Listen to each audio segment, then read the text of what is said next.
Je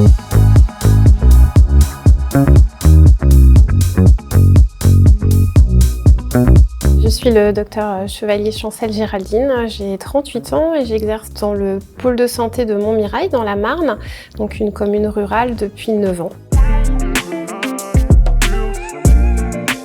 Le projet de télémédecine, initialement, moi je m'étais bien vue acquérir des objets connectés dans le but de faciliter les visites à domicile de mes patients parce que ma patientèle se développe au gré des départs en retraite aussi de mes confrères ou des départs tout court.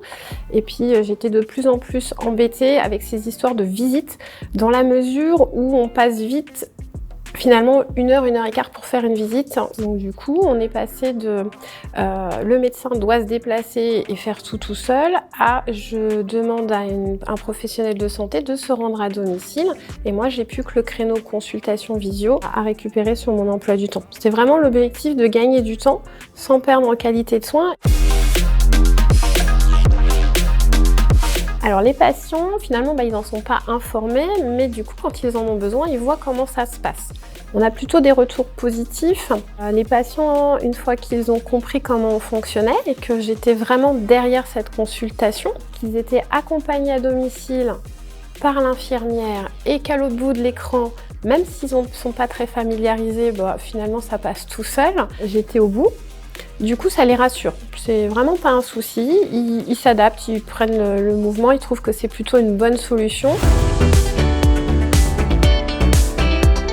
On a toujours des moments qui sont des images chocs. Moi, je pense toujours à ce patient. C'était ma première télévisite. Alors, les patients étaient prévenus que ça se met en route. Donc, comme tout ce qui est nouveau, on cafouille un petit peu sur le démarrage, l'utilisation du matériel. C'est un petit peu long. Une fois que tout était en place, je vois le mari de ma patiente qui, pour le coup, est une patiente qui n'est pas âgée, mais qui a des lourds problèmes de santé. Et son mari qui passe derrière la caméra. Puis une fois qu'il m'a vu, qui fait le clown derrière. Mais en fait, c'est très vivant et on se dit, même s'il y a un écran, on a des gens quand même qui sont capables d'avoir une interaction qui est même rigolote, qui s'en amusent. Enfin, il y a des choses, en fait, on ne peut pas l'expliquer, mais c'est à voir et ça peut être très drôle.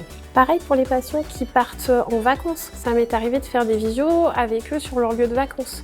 Alors en contrepartie, je leur dis je veux la vue sur la mer si vous n'êtes pas loin, parce que j'aime bien, je trouve ça rigolo. On a une petite plus-value rigolote à la télémédecine, mais on peut se permettre. Se dire on vous dépanne, on n'est pas loin, vous n'avez peut-être pas de médecin sur place, ils ont la même problématique quand ils sont en vacances, personne ne veut les recevoir parce que tout est saturé, ou on évite un passage aux urgences. Voilà le rôle de la télémédecine aussi.